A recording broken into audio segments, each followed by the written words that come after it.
Happy Mail Out Monday, everyone. I wanted to get on here and just kind of do a quick video for you guys to show you how I do my party packets, assemble them, and why I do Mail Out Mondays. So first off, for all of my parties, I have them all start on a Monday so that I don't have to be posting in a bunch of and try and remember different dates and all of that.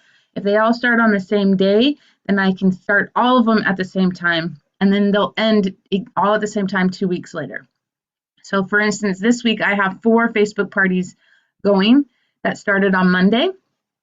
And what I do is when the host tells me that she's ready to get her party started and everything, the week before, I set it up on Facebook, and I get the Facebook group all put together, have her start inviting people. My welcome post, as people come into the group, says, "Welcome to the party. I have party packets available, RSVP, and let me know that you want a party packet mailed to you." And then as they RSVP, I'm writing their names down and putting it in my notebook that I have for my Facebook parties. So I use a spiral notebook for all my different parties, and I write on the cover what type of party it is. So then I know these are all my Facebook parties, and I have bingo parties and everything like that. That helps keep me organized so that this time next year, I can go back and go, "Hey, Susie, you hosted a Facebook party with me in November. You did an amazing job."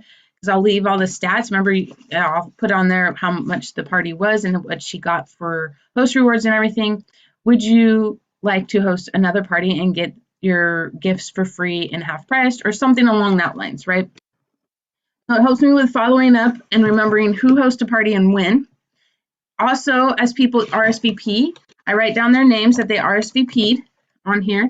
And then on the back of that paper, I write all of their addresses. So then I have everybody's contact information in there. That helps me for my Mail Out Mondays. So over the weekend, everybody needs to RSVP by Sunday of the week that the party's going to start, because the party will start the next day. On Monday, everybody who RSVP'd, I put a party packet together for them and get it labeled and mailed out, so that as the party's going, they're going to be reminded, "Oh yeah, I was a part of Susie's Facebook party. I need to look through the catalog and try the samples and all of those things." So it's kind of that reminder, and it also gives them 2 full weeks of shopping, because the first few days is them RSVPing. Then the first full week is me sharing about the products, and I have daily themes for each day so that I can keep track of what I'm supposed to be posting. And then the week after is me answering questions, helping them with their orders, reminding them, "Hey, the party's going to be closing in 2 days, get your order in," things like that. And then I always close it on that final Sunday, whatever it was after the party, after that last week of the party. So dates wise, a great example. The ones that just started on the list, it's November 10th. So those that started on November 8th, I set their parties up roughly by Thursday the 4th. So that's the day before. That's about 4 days beforehand.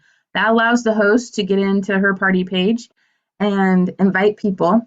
That allows 4 days for them to RSVP and get their party packets. So on the Sunday the 7th is the last day for them to RSVP to get a party packet. On the 8th, I worked to get party packets put together. And then I started posting in the party this week about the different products. My post will end on the 14th, which is a Sunday. The 15th to the 21st is them asking questions, me doing thank you posts for placing your order, checking in with them, seeing if they have any questions, things like that. On the 21st is when the party will close.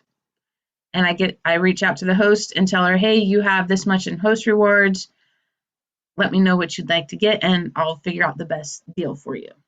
So that's basically it. And so since I always have setting up the parties on Thursday, and then that Monday after I have it set up, the party starts, I'm always in a habit and know when parties are starting and not starting. So let me just kind of show you what I do for my party packet to get the assembling of them all together.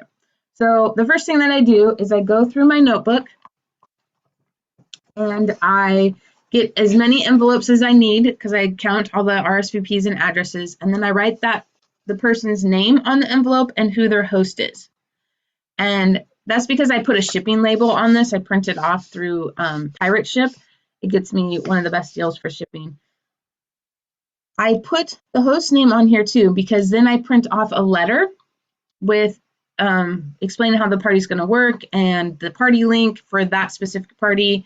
And it also talks about the host and helping her out and all of that stuff. So that's that reminder part. So I make sure one of those goes in there. Then for my actual party packets, I create kind of an assembly line, and I'll show you what that looks like. I set it all up on my office floor. Sorry. And I set it up into the piles. So for instance, there's 6 piles down there. I have, for the party that I'm working on, I have 6 people who RSVP'd. So I have them all put together. And as I do the catalog, put the catalog out first, put join information out on top of that, then samples, and then any sales flyers, so the scent of the month, warmer of the month flyers will go on that pile. I put everything in that pile, and each pile gets it. It's literally an assembly line. That way I know I'm not forgetting something in somebody's packet. Everybody's getting the same things, and it's simple and easy. Then I package it up in here, seal it, put some cute little decorative washi tape on there so that they know it's a Scentsy item. For my hosts, they get the bigger packet with a couple extra catalogs so that they can hand them out to people who aren't on social media and kind of go from there. So I'll kind of tell you roughly how it looks like when I go to package it up. So here's my crazy pile. And the first thing that I have is the catalog. And then I have information about me or a join brochure. Then comes the flyers. So I have, these are all the specials and limited time offer items. So I put that in there. These don't fit perfectly in the 6x9, so I do have to fold this just a little bit before I put it in there. Then I do at least 3 to 4 samples of products. So I have those made up in advance, and I put those in the envelope in the middle part of it, so it's kind of protected and padded from all the other items. And then the last thing that I put in there are postcards with all of the scented stickers. So I'll kind of show you how that looks. So I try and do every category because I don't know what they're looking for, and I want them to see all of the different items and be able to smell all the scents that are available in those items. So the first one that's on here is the pet line.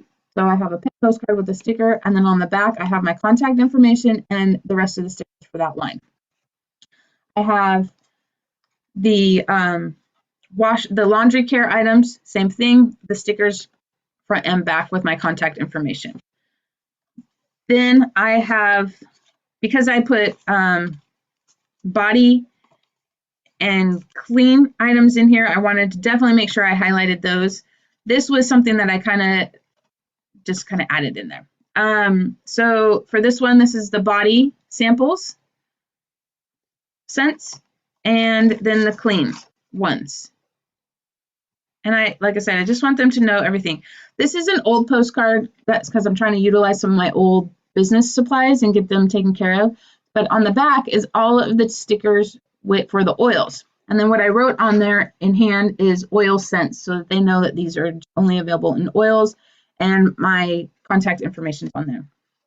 And then last but not least, I try and put as many wax sample stickers on as I can fit onto the postcard. And it's just something fun for them to be able to smell. Something else that I try and do, because I have all of these other cards in here, what helps is they're also realizing as they're smelling it, oh, I like that Luna scent that's in the body care. Let me see if it's available in wax or other products, and then they can see that. So the more stickers that you have on the postcards for them to smell, the more scents that they're able to smell. And you don't have to mail out the actual wax testers, so it's going to save you some money that way as well. So then I'll put this all nice and neat in their envelope, put the shipping label on, seal it, and mail it out. For what I'm finding through Pirate Ship, it kind of depends on how far it's shipping. So the whole thing's probably at least $375 US and no more than $4-ish. It does depend on what's in there. So you'll have to, and how far it's going and all of that stuff. So hopefully that helps you guys and gives you some ideas on party packets. Like I said, keep a simple system. And if you do it all in one day, every week, then you're not getting overwhelmed and forgetting something that needs to go into those party packets. And your customers get fun things to try in the mail, and they're reminded about their party that's virtually happening that they were invited to. You can even do these if you're doing in-person things, but you can take it with you to the party, or you can mail it out to them before the party and have them bring their party packet with them. So it just kind of depends on what works for you and your business. All right, you guys have an amazing week. I hope Mail Out Monday tips help you and to put a system together to run your business smoothly. Have a great day. Talk to you guys later. Bye.